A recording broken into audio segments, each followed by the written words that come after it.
All right, so you use the chat function, and this, when you're using the chat function, we'll only be able to see it in this breakout, so you don't have to worry about it going into the with everybody. So what creates a welcoming environment? So let me write that in there.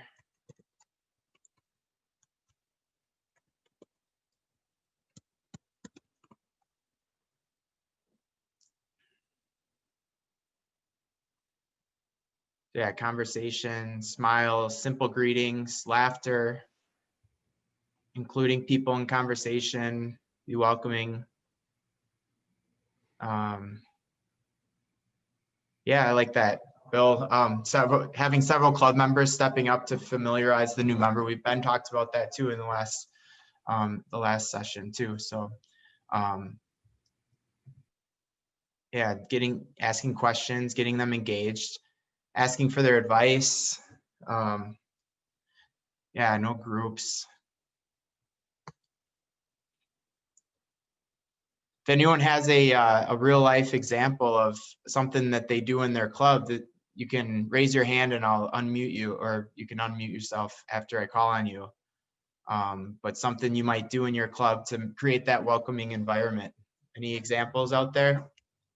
Just raise your hand and I'll call on you. George, that was awfully close to a raised hand.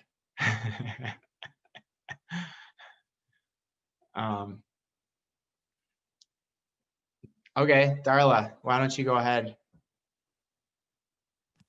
One of the things we've done in the past so that you don't have people standing around talking in groups or sitting at the same table, because we have a tendency to be creatures of habit in our club and we tend to sit at a lot of the same table. In the past, we have handed out cards when people first walked in, you know, just take a deck of cards and you can say all of the 2s and 3s sit together, all of the 4s and 5s sit together, all of the 6s and 7s sit together. And it forces people to just sit by somebody else different. You don't have that opportunity as much when you're Zooming, but you know, it was something we did face to face. Thanks, Darla. George, did you have something? Yeah, so one of the things that we do is we meet in the Park, well, we used to meet in the Park Hotel, and so we put someone at the top of the stairs. So as the person comes up the second floor, they're greeted there, and then they go through the get all their tickets and so forth. And then before you enter the ballroom, sit down, you have a couple of greeters that meet everybody, and that kind of makes people feel welcome. Obviously, if someone's coming in for the first time, they're going to be there with the guest, and we wait for the guest to walk in. But one of the things we encourage is everybody that is a new member or possible members go up there and welcome them and get a little bit of background and say, hey, we're looking for you to you joining our club. So that goes a long way. Yeah, that personal connection, that is really true. Judy, I don't know where you went. Let's see, where are you? I'm right here. You shifted on me. All right. Yeah. One of the things that we found, and I think it was when we had the membership event a while back, and there were just a few of us in my group, is that it felt like when we sit at tables, you know, when at a regular meeting, because it was just us discussing something, kind of like we are here, but this would be a really big table. And what we have talked about, we haven't done it yet quite so much, we did it once, is that when people arrive, assigning them into a breakout room for the few minutes before the meeting actually starts, just like you would sit at a table. And it's just kind of in the order in which people arrive. And it just gives that feeling of a little more intimacy, a little more, a little friendlier situation than all of a sudden, especially for a new person, all of a sudden somebody coming in and not knowing anybody in the whole group, or maybe just one person. So anyway, just a thought. It's a great idea. So if anyone else has any ideas, you can use the chat. But next, we're going to move on to the next question. The next question is what to avoid that makes an unwelcoming environment. So I typed the question there in the chat. Anything that you can say there, you know, type it in. what to avoid. And if anyone has any examples they want to share, you can raise your hand. Yeah, same table clicks. This is Kathy. I'm sorry. I tend to have unstable internet when I use my video, so that's why I'm staying on It's just okay. my photo Go there. ahead. What do you Thanks got? for understanding. Yeah, I mean, I just wanted to elaborate on that point about sitting at the same table. I've been a Rotary member for quite a number of years now, and I have to be frank, there are still tables that I don't go to because I know if I sit there, I'll be ousting someone who always sits there, and that might not be well appreciated. So that is tricky. There are only a few tables, frankly, at my club meeting, and I'm not meeting in person now, although some are. But there are only a few tables where I see people regularly mixing up, and there are others where it's kind of always the same group. And that's pretty off-putting, even as someone who's been a member for a long time now. And Bill, that's a good point about not complaining during meetings. It kind of just gives a bad energy to the meeting, and you know, it's something maybe that can be done in a board meeting or off a meeting, but you want to really have the meeting be fun. You know, if the whole meeting everyone's bored, you know, if everyone's just, and if it's on Zoom, you know, if you have everyone's camera off, or you have people, you can tell they're doing other things, or they're not really engaged to the speaker, or they're, you know, they're not smiling, laughing, nodding, you know, that'll make someone feel a little unwelcome as well. But let's see. Yeah, just the tables are, and then also with, I think what's important with Zoom is for the speaker and whoever's talking during that meeting to make sure they're prepared, and you're not catching someone by surprise by saying, okay, well, now what do you have to share on this thing, and the person's not ready for it, and then they don't really have a good presentation, and it just looks like it's you know, not polished. I think that's important too. So the other question, what makes people feel excluded? Well, that's kind of you know, similar what we have been talking about already. But I'm going to share my screen again. I got a few pictures, so we're going to do a little test here. So I pulled these pictures off the district website, so I'm guessing it's okay for me to share them, but I'm sorry, Bill Pritchard, if there's one that's embarrassing of you. So this is a meeting that's, I can't tell where this is from, but I think it's in California, it looks like. But what I'm seeing here is there's people talking, you know, they're laughing. There's, you know, they're having a good time. They're using round tables to interact. There's a bottle of wine on the table. You know, you can tell that's just a really fun meeting, and you know, it's something you probably would want to go to if you're in the area, you know, you know, you might want to be a part of this group. Versus here's another meeting. You can see there's some people that are, you know, they can tell they're a little bored. They're just kind of sitting around. There's one giant square. Am I awake? It's I feel like I'm awake in that thing. Am I awake there? I don't know, Bill. I apologize in advance. You do have a couple that's all right. coffee there. But back to the difference here, you know, you're interacting more versus it's more of a formal board meeting. And this is like the district's board meeting, which, you know, I think this is hour number 5 probably that we're sitting there. So, but we get a lot of stuff done. Here's, you know, another example of a really fun Rotary experience. You know, this looks maybe like a beer tasting or something. You know, everyone's kind of interacting, talking. Now, might be difficult right now with coronavirus going on, but eventually it'll pass. So, you know, just, you can tell it's very welcoming for people. You know, everyone's kind of talking to each other. I mean, some people have beer in their hand, so maybe that helps a little bit. Versus here's another Rotary event. Maybe this one isn't as exciting. This is actually pets for some of you who have been there, which the exciting, I think a lot of people are, I mean, looks like maybe some people are falling asleep here, but it's the fun happens at other parts of the meeting. So there is times, but if someone was new to Rotary or not as involved as the president, you know, you might want to switch up the the room, people standing versus people sitting type of thing. In the virtual Zoom world, so here's a Zoom where people are laughing, smiling. You can tell pretty much everyone's screen is turned on. A good experience, a fun background from Josh, so forth. Here's one, maybe it's not as fun. It seems like people are kind of yawning or sleeping, and maybe it's not as could just be a bad shot, but It was a horrible speaker. It was a horrible speaker that day. yeah, the district governor. No, you're a good speaker. Yeah. Anyways, we want to, so essentially you want to focus on having that good environment and putting an effort around the environment that you're in. So right now we're in a COVID world.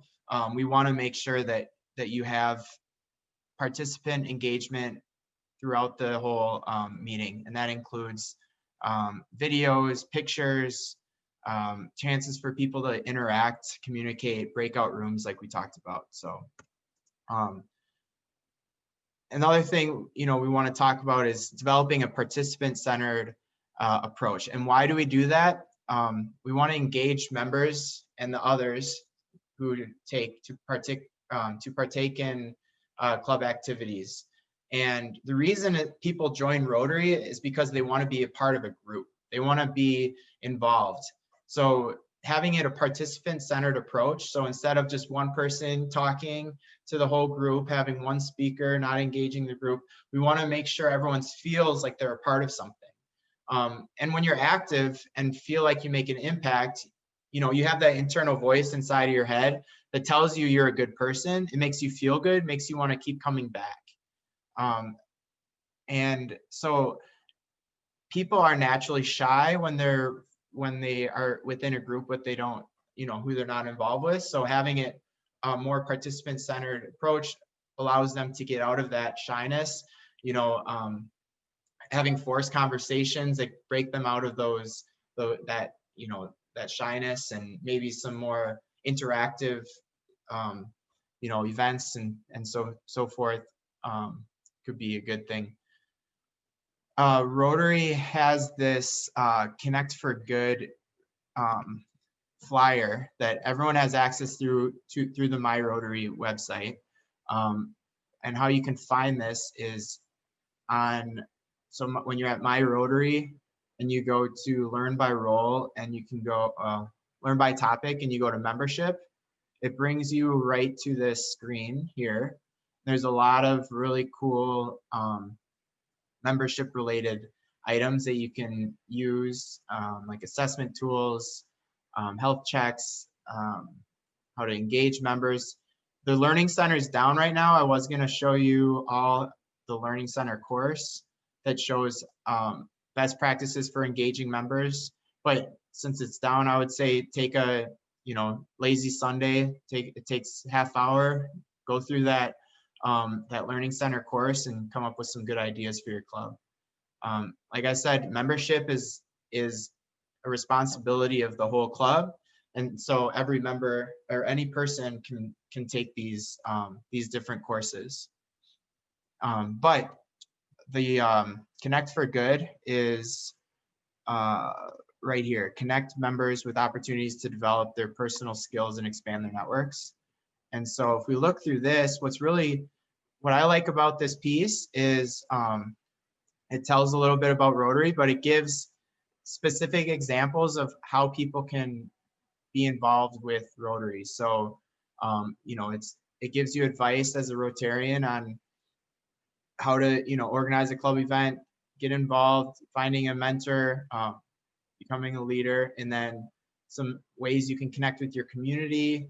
So, volunteering to help, bridging generations, create stronger ties, training events, collaborate with other clubs, connect with the Rotary world, meet with other members, participate in international projects, eradicate polio, attend Rotary events, so forth.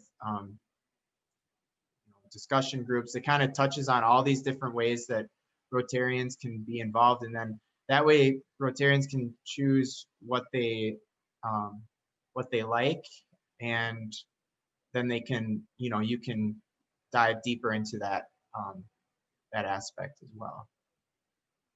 All right, go back to the slides here. So we were talking about making people feel connected and participant centered. You can tell these people feel very connected and involved with the group. And here's another participant centered event. They're planting a tree, and you can see everyone's got a shovel in their hand pretty much, or at least seems like they're active and helping out. So I'm going to check out the chat because there's a few chats here.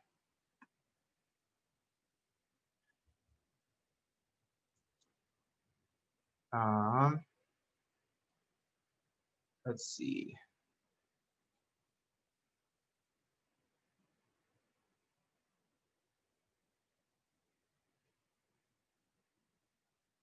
Yeah, sorry, Carol. I tend to joke about alcohol sometimes, but you're right. It's not required to have fun. And yes, James, they do look engaged. I guess I was trying to find something that's a little different. But yeah, people, it's good that our district hasn't posted too many non-engaging looking photos. And but yes, I think just trying to make it fun and so forth. All right.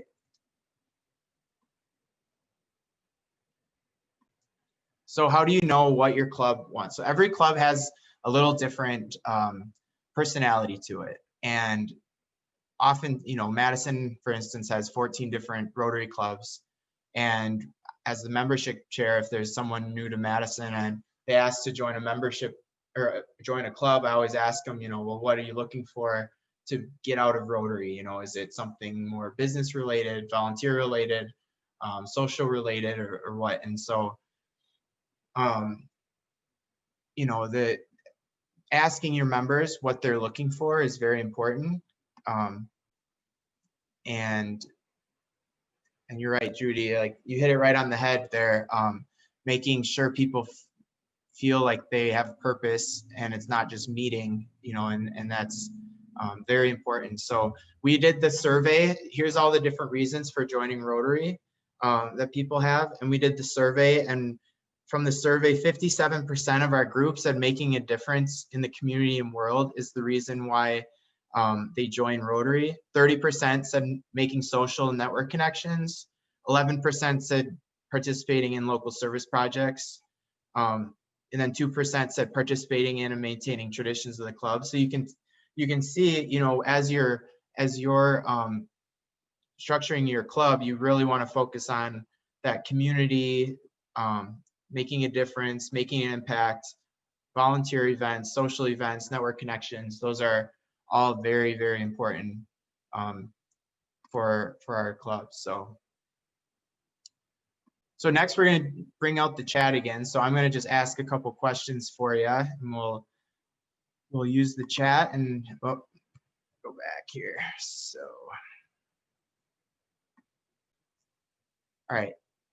So the question, what kinds of club activities would people be interested in? So if you could share, type the question.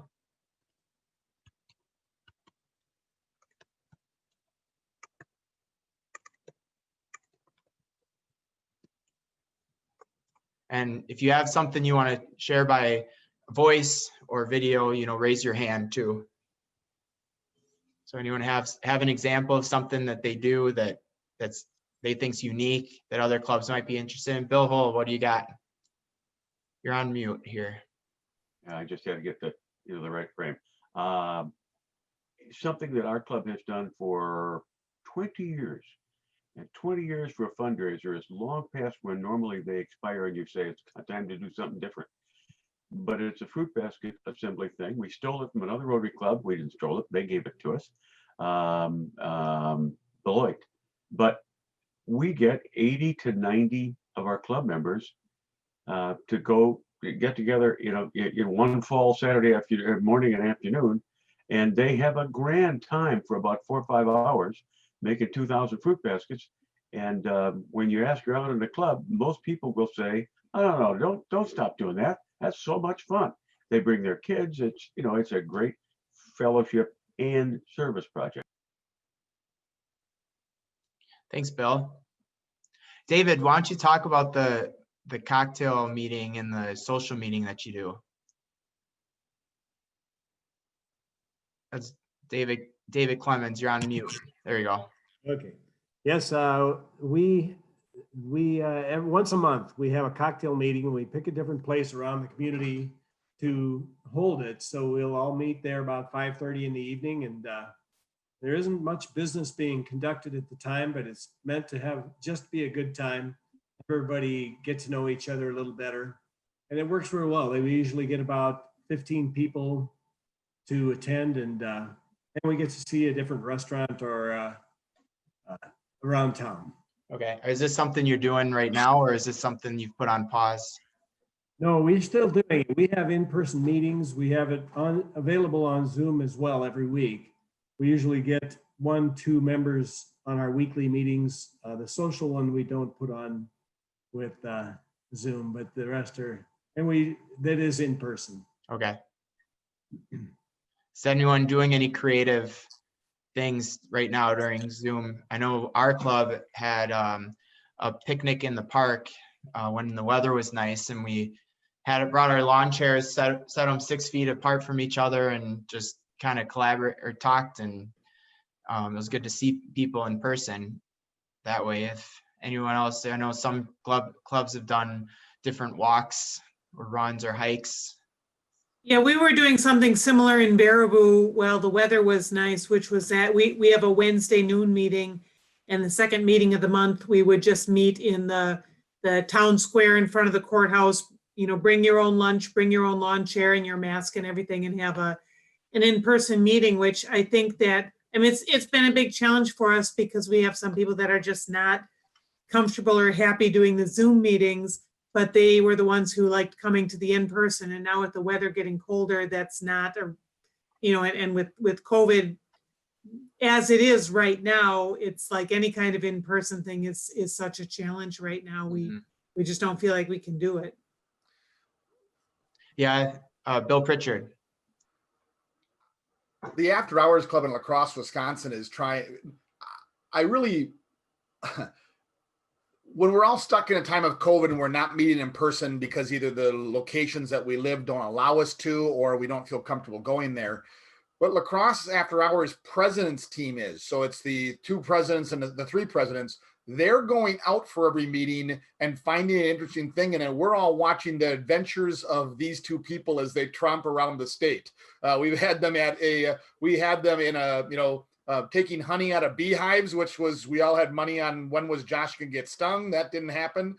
They harvested cranberries 2 weeks ago in the cranberry bogs. They have been chasing feral pigs down by they literally have taken their show out on the road because we all can't join them.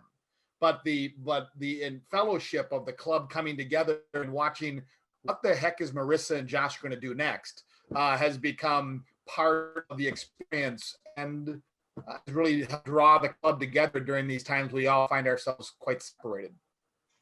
Yeah, thanks. Todd, what do you got? So I am in a different club in La Crosse, and I'll tell you that we've got our president this year is really funny, and it's great to go to a club and laugh, but he's doing something similar with videos that I think everybody on this call could do. He is going outside and meeting one-on-one with a club member, and he just brings his iPhone and he asks the member 5 questions, and some of them are personal and some of them are, hey, why do you like Rotary? And it's a great way to kind of get to know that person. And then he posted on our website. And if you're trying to invite somebody to come join your club, all of these things where people are saying, hey, here's what I find so special about Rotary is literally posted on the website, and it's intimate and fun, and it's kind of in the same vein of what Bill just said. And people love it. It's great. That's great. Thanks, Todd. Yeah, these are all examples of, things that take a little extra work, but I think that's important because it shows that we're engaged with the Rotary. You know, it shows that it allows for participation and for members to feel like they belong to a group. And I think that's what's really important. You know, it's the different way of doing things, and that's the world we live in right now. But it is something that I think is important to take that effort. The next question that I have is, so thinking about new members, and people that haven't had relationships before Rotary or before COVID. And so people that have just joined, you know, how can we get those new members involved, and what would you do to get those new members involved? I do like the 5-question thing. That might be a good thing for new members too. I think you could also do, you know, one-on-one coffee, as long as you're, 6 feet apart, or walks outside in the fall day. It might be good for new members to have, Rotarians build those relationships. But really thinking about, like, how can we get those new members to feel like they belong to the group?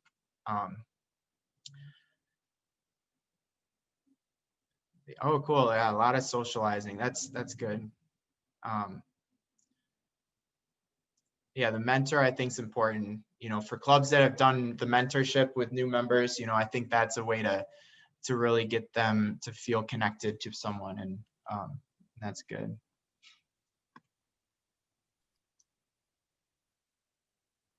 I'd actually be interested to hear Aaron talk more about the care packages for the members and the bingo card for the meetings. Okay, yeah, Aaron, go ahead. Sure. So we have not delivered them yet. Actually, I'm currently quarantined, but some of the other people in my on our membership committee for our club are, as we speak, putting together the little care packages. So they're including, we just were looking for a way to reach out to people that haven't been attending the Zoom, because it tends to be the same core group of people every time. And so we thought that physically delivering, dropping off a little bag at everyone's house that is a club member, and we divided it up among the people in the membership committee, and it's only we each have to go to 10 houses each, so it's not that onerous for any one person. But it has a postcard that's a Rotary postcard, and then we printed out a list of all our members' addresses, so people can write a postcard to a member in the club. We have a little koozie in there, a microwave popcorn, the bingo card. So we're doing a Halloween themed party on the 26th of October for that meeting, and we're going to play bingo during it. So you got to get your bingo card from the care package. So it's just a way to try to get, a physical connection with people without, for some people that aren't comfortable either, meeting in person physically, or haven't been able to, or aren't interested in attending the Zooms. I'll let you know how it goes. I'm excited for it. It's a great idea. All right. Any final thoughts on this part? Otherwise, we'll move on. Bracket pool, beer packer party. Yeah, has anyone done any virtual movies? I haven't done any of that, but I've heard of them, where you all watch a movie at the same time, and you're on a Zoom or something, where you can kind of just talk about the movie while you're watching it. You could do that with games. You could do that with really anything. So maybe take that back. All right, let's share my screen again.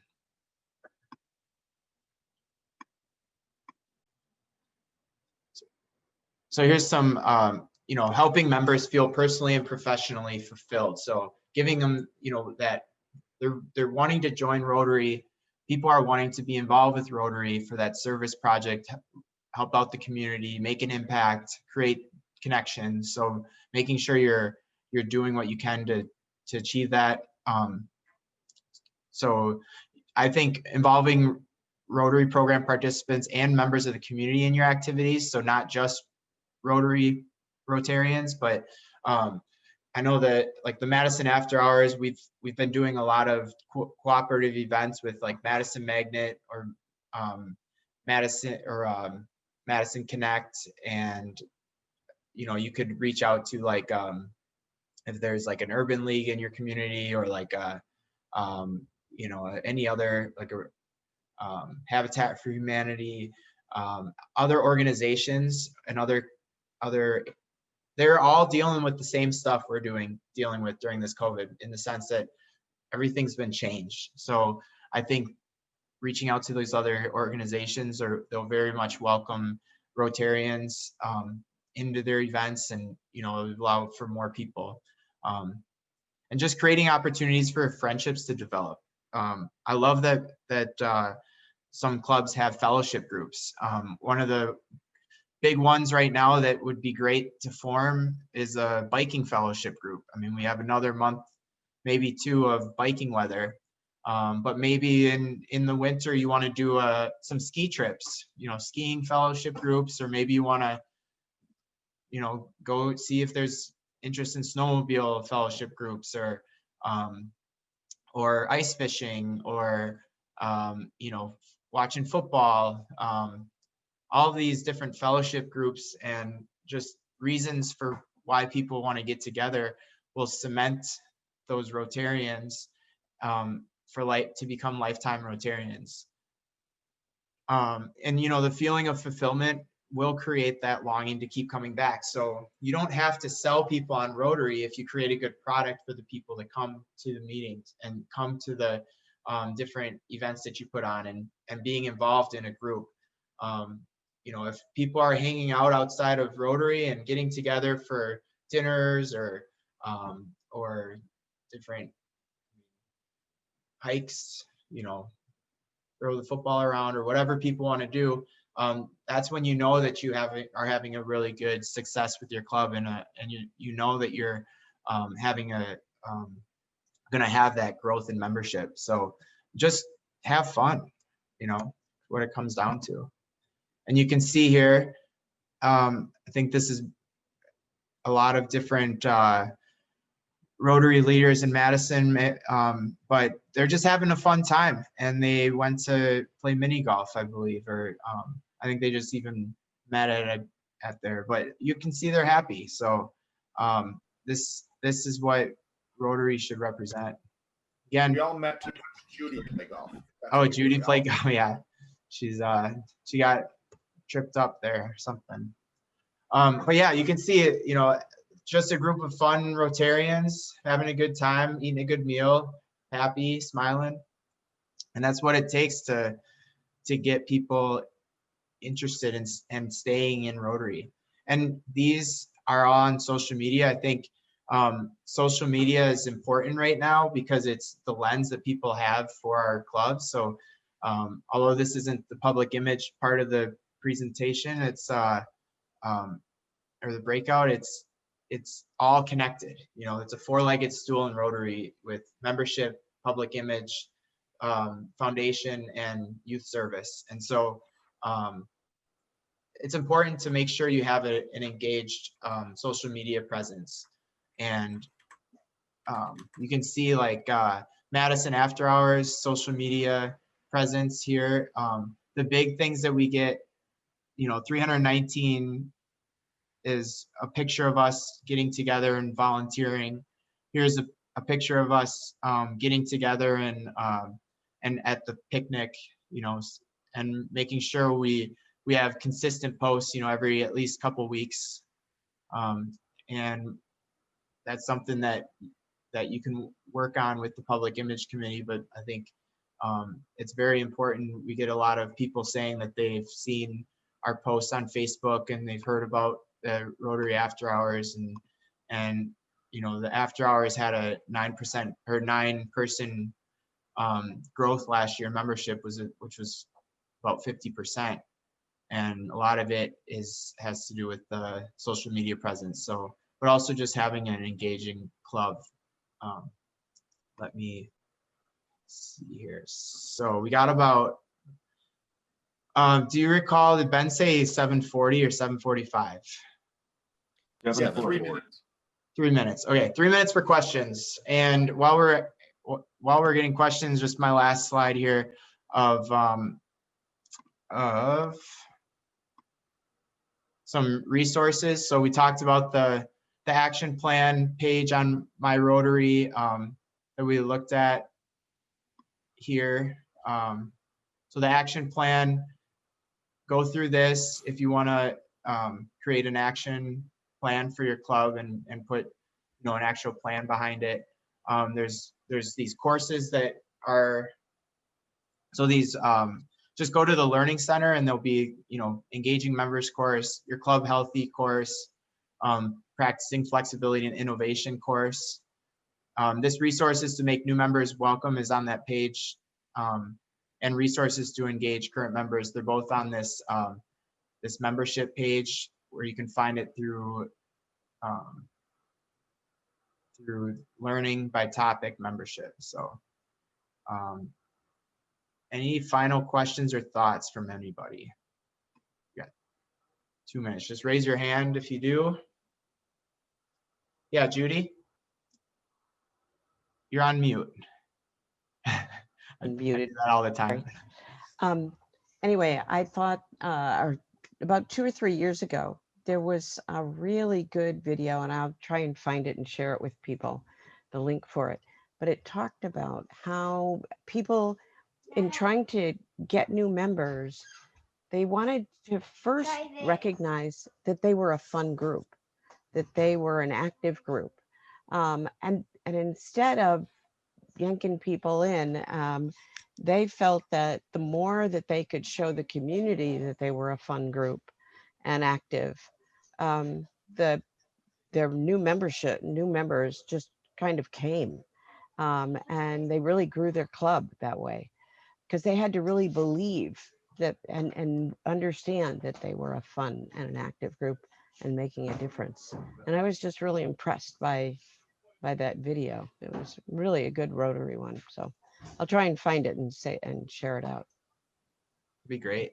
Yeah, I mean, we're in this COVID world, but we can either use it as a hindrance or take it on as an opportunity to engage people in your community that maybe you haven't normally engaged with, and chances to really do some things that are unique and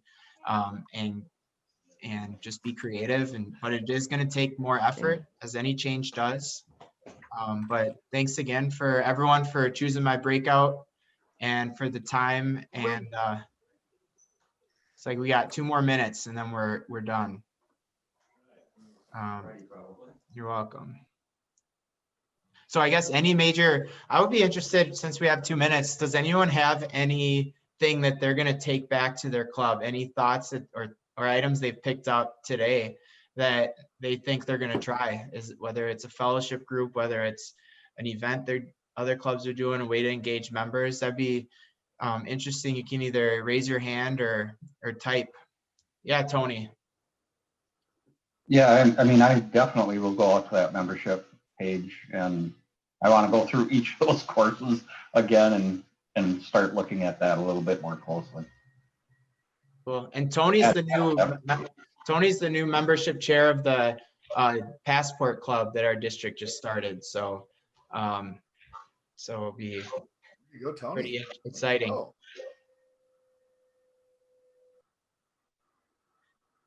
Yeah, I like the asking a member questions. Yeah, maybe letting them know you're going to ask the question in advance, so you don't catch them off guard. But I like that too, like a member spotlight. John, another quick, in 10 seconds on that same membership page, there is, in addition to the course, there is a club health checkup. And each one of us could take that back to our club. It is a quick and easy way to really sort of get a good reading of the pulse of your club if your club hasn't done that for a while. That's a great reminder, Bill. Thank you. What we do for fun is actually check every one of those light bulbs behind Bill Hole. That's what we do for fun. We check every single light bulb to make sure they're good. That's a lot of lights. Almost 3 million. Almost 3 million. It tells me to leave the breakout room. All right, see y'all in a bit.